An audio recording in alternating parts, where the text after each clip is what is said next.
NDTV Rajasthan देख रहे हैं आप और मैं हूं आपके साथ शिवानी मिश्रा। बड़ी खबर के साथ बुलेटिन की शुरुआत करेंगे। अंता उपचुनाव में कांग्रेस जीत की ओर नजर आ रही है। 12वें राउंड में कांग्रेस को भारी बढ़त नजर आ रही है और कांग्रेस प्रत्याशी करीब 10,000 वोटों से आगे हैं। प्रमोद जैन भाया को 44,074 वोट मिले हैं और निर्दलीय प्रत्याशी नरेश मीणा दूसरे नंबर पर लगातार बने हुए हैं और नरेश मीणा को 34,868 वोट मिले हैं। बात करें बीजेपी प्रत्याशी मोरपाल सुमन की तो तीसरे नंबर पर अभी भी बने हुए हैं 32,951 वोट के साथ। तो 12वें राउंड में कांग्रेस को भारी बढ़त नजर आ रही है। ये बड़ी जानकारी आप तक पहुंचा रही है। ये ताजा अपडेट है काउंटिंग को लेकर। 12वें राउंड में कांग्रेस को भारी बढ़त, कांग्रेस प्रत्याशी करीब 10,000 वोटों से आगे चल रही हैं। प्रमोद जैन भाया को 44,074 वोट मिले हैं और निर्दलीय प्रत्याशी नरेश मीणा जो कि लगातार दूसरे नंबर पर बने हुए हैं, तीसरे और चौथे राउंड से ही दूसरे नंबर पर नरेश मीणा 34,868 वोट के साथ बने हुए हैं। मोरपाल सुमन बीजेपी से प्रत्याशी हैं, 32,951 वोट उन्हें मिले। अंता उपचुनाव में जारी लगातार महाकवरेज के बीच बीजेपी कार्यालय से एक तस्वीर सामने आई है जिसमें चुनावी रुझान एनडीटीवी राजस्थान पर देखा जा रहा है, क्योंकि एनडीटीवी राजस्थान पर सबसे पहले सबसे तेज और सटीक नतीजे हम आप तक पहुंचा रहे हैं। ये जो तस्वीर अपनी टीवी स्क्रीन पर आप देख रहे हैं, भारतीय जनता पार्टी कार्यालय का है राजस्थान से ये तस्वीर सामने आई है जहां पर एनडीटीवी राजस्थान पर नतीजे देखे जा रहे हैं। और शुरुआती रुझानों के बीच हमारे संवाददाता ने नेता प्रतिपक्ष टीकाराम जूली से बातचीत की है। आइए आपको सुनवाते हैं कि इस बातचीत के दौरान उन्होंने क्या कुछ कहा है। कांग्रेस के भाया जो है नंबर 1 और चौंकाने वाली बात ये कि भाजपा तीसरे नंबर।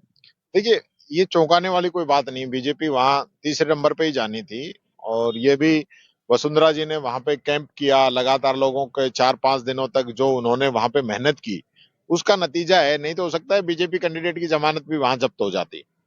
वहां बीजेपी की जो अंतर्कलह है ना वो खुल के सामने आई है। भजनलाल जी ने 2 सालों से वहां पे जो वसुंधरा जी का जिला समझ लीजिए, उनका लोकसभा क्षेत्र समझ लीजिए, तो उन्होंने वहां पे कामों को अटकाने का काम किया। हमारे समय में जो काम चल रहे थे वो भी वहां रोक दिए गए। सड़कों की भारी समस्या थी, पुलियाओं का काम चल रहा था, पिलर बन गए लेकिन उस पे कंप्लीट नहीं हो पाया। सड़कों की रोड़ी और गिट्टियां डल गई लेकिन उसके ऊपर डामर नहीं हो पाया। और बड़ी अचरज की बात थी, जब मैं चुनाव प्रचार के अंदर गया गांव में भैरूपुरा, उसमें रात को काम चल रहा था सड़क बनाने का और वो काम सैंक्शन था कांग्रेस समय का। उसके वर्क ऑर्डर हो गए, टेंडर सब कंप्लीट हो गया था लेकिन उसको अटका के रखा था। अब चुनाव आए तो काम शुरू हो गया, तो लोग कह रहे थे कि अब कैसे हो रहा है ये काम, तो ये जानबूझ के इन लोगों ने अटकाया था। इन चीजों का फर्क पड़ा है, लेकिन ये भी कहा जा रहा था कि नरेश मीणा कांग्रेस को नुकसान करेगा, लेकिन उल्टा हुआ है यहाँ। देखिए, कांग्रेस को भी नुकसान हुआ है, बीजेपी को भी नुकसान हुआ है। देखिए, हर आदमी अपने हिसाब से अपने प्रयास करता है, लेकिन जब ये माना जाता है कि एसटी आदिवासी का वोट जो है परंपरागत रूप से कांग्रेस को डलता है और उसी कम्युनिटी में से मान लो कोई कैंडिडेट लड़ता है, तो ये एक प्रकार से इस प्रकार का रहता ही है कि उस कम्युनिटी में उस कैंडिडेट को ज्यादा वोट मिलते हैं, तो ये माना जा रहा था। लेकिन इन सब के बावजूद भी भाया जी का जो काम है वो अपने आप में अलग है। उन्होंने काम बहुत किया था। अब मैं समझता हूँ एक तरफा कोई चुनाव। और चलिए इस बीच आपको सुनाते हैं बीजेपी अध्यक्ष से ये बात कर रही हैं हमारे सहयोगी शशि मोहन। सुनाते हैं क्या कोई पेटी के अंदर थोड़ी घुस करके गिनती करके थोड़ी बैठा हूं पहले से। नहीं, लेकिन ये माना जा रहा था कि आप पूरा नतीजा पार्टी कार्यालय में कार्यकर्ताओं पदाधिकारियों के साथ जीत रहे हैं, अभी भी जीतेंगे हम। तो फिर कार्यालय से आप जा रहे हैं, क्या कोई विशेष से जा रहा हूँ, जाऊँ नहीं। आप तो ना जाएं, आप तो बने रहे, पद पे भी बने रहे और पार्टी में भी बने रहे। लेकिन जो कोई बुलावा आया है कहीं से तो जाते हैं, बात करते हैं। आऊंगा, वापिस आ रहा हूँ, यहीं आ रहा हूँ, आपके बीच में आ रहा हूँ। जो रुझान है, क्या उसके बाद में भी आपको ये लग रहा है कि पार्टी जीत दर्ज करेगी? हमें उम्मीद है, पूरी उम्मीद है। और बिहार के जो रुझान आ रहे हैं उस पर क्या कहेंगे? वो रुझान भी अच्छे हैं, अच्छे संकेत मिल रहे हैं। ठीक है, लेकिन अशोक गहलोत कह रहे हैं कि अंता में जो कुछ हुआ है वो सरकार के कामकाज पर भी मैंडेट है। तो बिहार में क्या हुआ? बिहार में क्या कहेंगे वो? दोनों बातें कह रहे हैं कि जब चुनाव चल रहे थे तब 10-10 हजार रुपए बांटे गए। अंत में उन्होंने किया, अंत में उन्होंने बांटा। क्या बोल रहे हैं, मुझे समझ में नहीं आया। कोई राजनेता बोलता है तो सोच समझ के बोलना चाहिए। अंत में उन्होंने बांटा क्या? अंत के लिए तो वसुंधरा जी कह रही थी जनबल और धनबल की लड़ाई है, कौन सा बल हावी रहा है? अब पता नहीं क्या है वो, तो देखिए जनादेश है, उसको सम्मान देना चाहिए। राजनेता को हमेशा जनादेश का सम्मान करना चाहिए। नहीं, अभी कभी भी इस प्रकार के आरोप प्रत्यारोप लगाना, मैं सोचता हूँ कि ये नादानी की है। अभी भी 7-8 राउंड बचे हैं मदन जी, क्या क्या उम्मीद अभी? हमें उम्मीद है पूरी हम जीतेंगे चुनाव। तो आप सुन रहे थे बीजेपी प्रदेश अध्यक्ष मदन राठौड़ को, कह रहे हैं साफ तौर पर जीत हमारी ही तय। चलिए, कांग्रेस के पूर्व मंत्री प्रताप सिंह खाचरियावास ने अंता विधानसभा के उपचुनाव को लेकर एनडीटीवी से बातचीत में यह कहा है कि कांग्रेस ने बहुत ही मजबूती के साथ चुनाव लड़ा है। उन्होंने यह भी कहा है कि सरकार के 2 साल के कुशासन के खिलाफ जनता ने वोट किया है। उन्होंने कांग्रेस प्रत्याशी नरेश मीणा की तारीफ करते हुए कहा है कि संघर्षशील युवाओं को आगे बढ़ाने पर पार्टी को गंभीरता से सोचना चाहिए। माइक्रो मैनेजमेंट तो प्रमोद भाया जैन का था, लेकिन इस तरीके से चुनाव वो लड़ रहे हैं और खासतौर पे कांग्रेस के नेताओं ने, आप लोगों ने जो ताकत लगाई, लग रहा है कि सब कुछ ठीक है। देखिए, प्रमोद भाया का ये इलेक्शन पहले दिन से लग रहा था कि प्रमोद भाया चुनाव जीत जाएंगे। पिछला चुनाव भी वो 5,000 वोटों से हारे। वहां जो हालात है, जो कैंडिडेट पहले मिनिस्टर रह चुका है उसकी वर्किंग रही है, और कांग्रेस सरकार में जो काम हुए वो पूरा राजस्थान जानता है। ये जो मैंडेट आ रहा है, प्रमोद जैन भाया पहले नंबर पर चल रहे हैं, निर्दलीय नरेश मीणा दूसरे नंबर पर, बीजेपी तीसरे नंबर पर। ये मैंडेट ये दिखा रहा है कि बीजेपी को जनता से माफी मांगनी चाहिए, हाथ जोड़कर पूरे प्रदेश से। ये जो नकली दवाओं से जो मौत हुई है, ये जो स्कूल की छत गिरी, बच्चे मर गए 8, एसएमएस में आग लग गई, लोग जलकर मर गए, राजस्थान में 35 लाख लोगों का गेहूं आपने बंद कर दिया जो गरीब आदमी को मिलता था, कांग्रेस की योजनाएं बंद कर दी, दवाई नहीं मिल रही, इलाज नहीं मिल रहा। ये 2 साल बाद रिएक्शन नजर आ रहा है अंता में। जब आप किसी का इलाज ही नहीं होगा, काम ही नहीं होगा, तो ये आप मानकर चलना जातिगत गणित, धर्म की गणित सब लगा ली। लेकिन बीजेपी कैंडिडेट तीसरे नंबर पे, ये तो भाजपा के नेताओं ने नहीं सोचा था। ये तीसरे नंबर पर बीजेपी आ रही है, इसका मतलब सरकार के खिलाफ मैंडेट आ रहा है और कांग्रेस की तरफ जा रहा है। प्रमोद जैन भाई लगातार बढ़त है। नो डाउट प्रमोद जैन भाई चुनाव बहुत अच्छा लड़ते हैं, पहले दिन से कोई डिस्कस ही नहीं हुआ कैंडिडेट पे, क्योंकि अगले का मैनेजमेंट बहुत अच्छा है, अगले की पकड़ है, और वहां से यही प्रमोद जैन भाई निर्दलीय भी जीता है। ये सोचना कि प्रमोद जैन भाई कमजोर कैंडिडेट तो था नहीं अगला आदमी, तो वो चुनाव लड़ना आता है। लेकिन नरेश ने कांग्रेस को नुकसान नहीं किया, बीजेपी को नुकसान किया। नो डाउट नरेश मीणा ने चुनाव बहुत अच्छा लड़ा। ये तो जितनी तारीफ की जाए उतनी कम है। कई बार लोग मुझे कहते हैं कि नरेश मीणा को इसमें क्या हासिल हुआ। मैं तुम पागल हो सबके सब। जो आदमी दोनों पार्टियों को टक्कर दे रहा है, जितने वोट ले रहा है, तो वो अगले की उपलब्धि है। किसी को भी आपको कमजोर नहीं समझना चाहिए। आपने उनके संघर्ष की हमेशा तारीफ। नहीं, मैं तारीफ हर उस आदमी की करता हूं जो व्यवस्था के खिलाफ खड़ा होता है, जो जेल जाने की ताकत रखता है, जमीन पर खड़े होकर लड़ता है। कांग्रेस मेरी पार्टी है, मेरा मित्र है प्रमोद जैन भाई, मेरे साथ मिनिस्टर रहे, वो जीत रहे हैं, मुझे बहुत खुशी है, क्योंकि मेरी पार्टी मजबूत होगी। मेरी पार्टी मजबूत होगी तो मैं भी मजबूत होऊंगा, मैं भी कांग्रेस का कार्य करता हूं। लेकिन ये कहना कि नरेश मीणा कुछ नहीं है, ये गलत बात है। नरेश मीणा ने हर जगह अपनी ताकत दिखाई, देवली उड़ियारा में, छबड़ा में, यहाँ पर। हम ये कह देते हैं कई बार ये क्या है, ऐसे नहीं होता। कांग्रेस एक बहुत बड़ा परिवार है, कांग्रेस एक बहुत बड़ी ताकत है, और कांग्रेस को हर बात को स्वीकार करना पड़ेगा कि यदि कहीं कोई आदमी वोट ले रहा है तो उसकी भी अपनी एक संघर्ष की कहानी है। और हमारे 2 सहयोगी हमारे साथ जुड़ रहे हैं। जयपुर से सुशांत पारीख हमारे साथ जुड़ रहे हैं, और पीसीसी ऑफिस के बाहर से हमारे सहयोगी वीरेंद्र हमारे साथ जुड़ रहे हैं। एक बार वीरेंद्र के पास चलते हैं, अपडेट लेते हैं कि अब तक जो आंकड़े सामने आए हैं वोटिंग को लेकर, जरा वो बताइए। उसके बाद वहां की तस्वीर भी दिखाइए कि वहां पर समर्थकों में कितना उत्साह नजर आ रहे हैं अब तक की काउंटिंग को लेकर।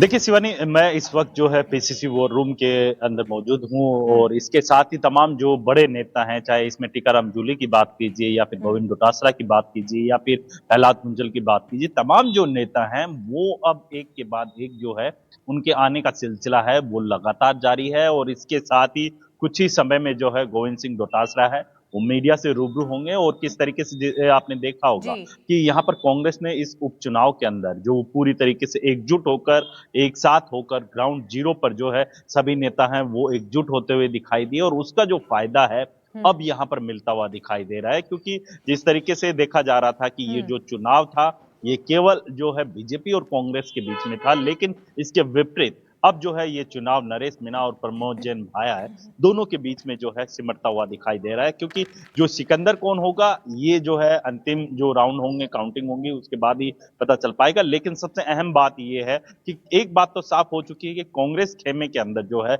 लगातार अब खुशी की लहर है, वो दिखाई पड़ रही है। क्योंकि अभी मैं जब देख रहा था, अपडेट देख रहा था, तो उसके अंदर एक चीज देखी गई कि 12 अंतर चुनाव के अंदर जो प्रमोद जैन भाया का आवास है, वहां पे भी लोग जो है फूल मालाएं और मिठाइयां लेकर पहुंच रहे हैं। तो कहीं ना कहीं वो जो उम्मीद थी वो अब उम्मीद पूरी होती हुई दिखाई दे रही है। और इसके साथ ही जिस तरीके से कांग्रेस ऑफिस की बात की जाए, तो यहाँ पर अभी अशोक गहलोत जो पूर्व मुख्यमंत्री रहे हैं, उन्होंने भी अपने बयानों में कहा कि जिस तरीके से हमारी पूर्ववर्ती सरकार के समय में जो योजनाएं लागू की गई थी, उन योजनाओं का फायदा सीधा जनता को मिल रहा था, और जैसे ही बीजेपी की सरकार आती है वो योजनाएं बंद कर दी जाती है, तो इसका खामियाजा है वो बीजेपी को भुगतना पड़ रहा है, ऐसा अशोक गहलोत ने कहा है। तो इसका सीधा सीधा असर, क्योंकि नरेश मीणा वर्सेज जो कह सकते हैं प्रमोद जैन भाया, ये जो चुनाव है अब जो है काफी ज्यादा जो कह सकते हैं महत्वपूर्ण होता जा रहा है। और इसके अंदर जातीय समीकरण और या फिर क्षेत्रीय समीकरण, सभी समीकरणों को जो है यहाँ पे नरेश मीणा और प्रमोद जैन भाया जो है वो साधते हुए दिखाई दे रहे। इस एक चुनाव के अंदर आपने देखा होगा कि हर बार बीजेपी है एक नया जो है यहाँ पर एक जो कह सकते हैं कि जातीय समीकरण या फिर नया जो कह सकते हैं कि कैंडिडेट है वो मैदान में उतारती हैं। और फिर कई बार देखा भी गया है कि बीजेपी के नए कैंडिडेट हैं वो विधानसभा तक भी पहुंचते हैं। लेकिन इस बार जो है यहाँ पर जो मोहपाल मीणा है वो तीसरे नंबर पे चल रहे हैं लगातार। यानी कि देखिए अभी आंकड़े हैं जो वो फ्लक्चुएट हो सकते हैं, थोड़ा समय और इंतजार करना होगा।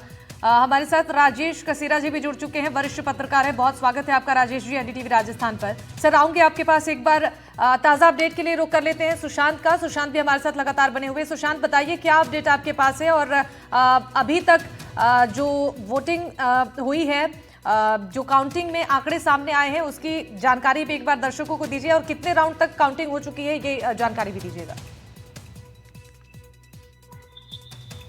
देखिए 14 राउंड पूरे हो चुके हैं, और जो अभी लेटेस्ट अपडेट है उसमें प्रमोद भाया जैन की लीड जो है वो बरकरार है। उनको 14 राउंड तक 51,012 वोट मिले हैं।